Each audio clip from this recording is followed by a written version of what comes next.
اسلامی تاریخ کا ایک ایمان افروز واقعہ غار سور کا قصہ، جہاں نبی کریم صلی اللہ علیہ وآلہ وسلم اور حضرت ابو بکر صدیق نے ہجرت مدینہ کے دوران اللہ تعالیٰ کی مدد کا عملی مشاہدہ کیا۔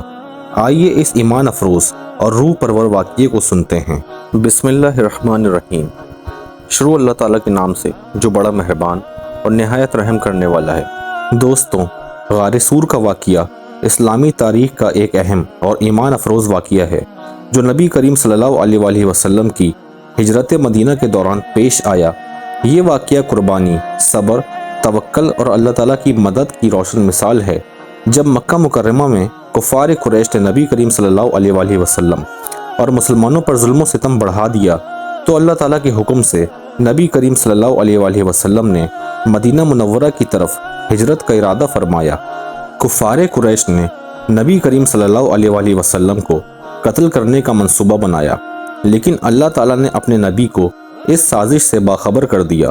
نبی کریم صلی اللہ علیہ وآلہ وسلم نے حضرت علی رضی اللہ تعالیٰ عنہ کو اپنی جگہ سلا دیا اور حضرت ابو بکر صدیق رضی اللہ تعالیٰ عنہ کے ساتھ رات کے وقت مکہ سے روانہ ہوئے۔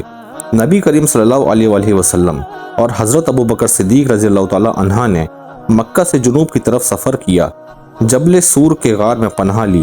جب ابو بکر صدیق رضی اللہ تعالیٰ عنہ نے غار میں داخل ہو کر اس کی صفائی کی اور تمام سوراخوں کو کپڑے سے بند کر دیا سوائے ایک سوراخ کے۔ جب نبی کریم صلی اللہ علیہ وآلہ وسلم غار میں داخل ہوئے اور حضرت ابو بکر صدیق رضی اللہ تعالیٰ عنہ کی گود میں سر رکھ کر سو گئے تو ایک سانپ نے اس کھلے سوراخ سے نکل کر حضرت ابو بکر صدیق رضی اللہ تعالیٰ عنہ کو کاٹ لیا۔ انہوں نے تکلیف کے باوجود حرکت نہ کی تاکہ نبی کریم صلی اللہ علیہ وآلہ وسلم کی نیند میں خلل نہ آئے۔ ان کے آنسو نبی کریم صلی اللہ علیہ وآلہ وسلم کے چہرے مبارک پر گرے، جس سے آپ صلی اللہ علیہ وآلہ وسلم بیدار ہوئے اور حضرت ابو بکر صدیق رضی اللہ تعالیٰ عنہ کے زخم پر اپنا لعاب دہن لگایا، جس سے زخم فوراً ٹھیک ہو گیا۔ کفار قریش نبی کریم صلی اللہ علیہ وآلہ وسلم کی تلاش میں غار سور تک پہنچ گئے۔ حضرت ابو بکر صدیق رضی اللہ تعالیٰ عنہ نے نبی کریم صلی اللہ علیہ وآلہ وسلم سے کہا، اگر ان میں سے کوئی نیچے دیکھے گا تو ہمیں دیکھے گا۔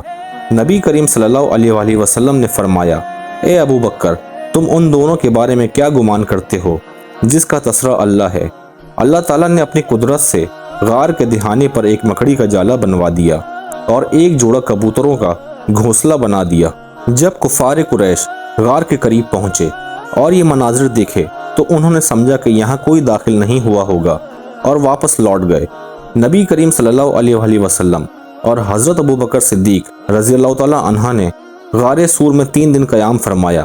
اس دوران حضرت ابو بکر صدیق رضی اللہ تعالیٰ عنہ کے بیٹے حضرت عبداللہ رضی اللہ تعالیٰ عنہ رات کو غار میں آ کر مکہ کے حالات سے آگاہ کرتے اور صبح سویرے واپس مکہ چلے جاتے۔ ان کے غلام عامر بن فخیرہ رضی اللہ تعالیٰ عنہ بکریاں چراتے ہوئے غار کے قریب آتے اور دودھ فراہم کرتے۔ حضرت اسماء بنت ابو بکر رضی اللہ تعالیٰ عنہ کھانے کا انتظام کرتے اور راستے کے نشانات مٹانے کے لیے احتیاط برتتے۔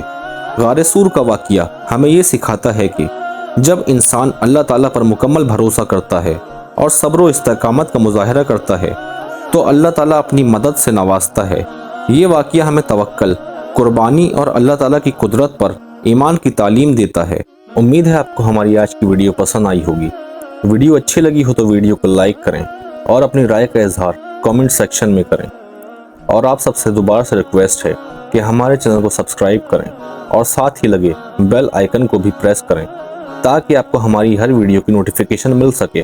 اللہ تعالیٰ آپ کو اپنے حفظ و امان میں رکھے، آمین۔